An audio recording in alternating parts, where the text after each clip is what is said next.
to create and publish mobile application with just a prompt. Hi everyone, I'm here to assist you today. Without any delay, let's jump right in.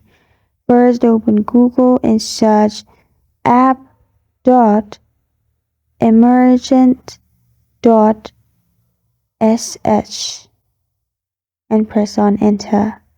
After you press on enter, you'll find this kind of screen. Here, make sure you're logged in to your account.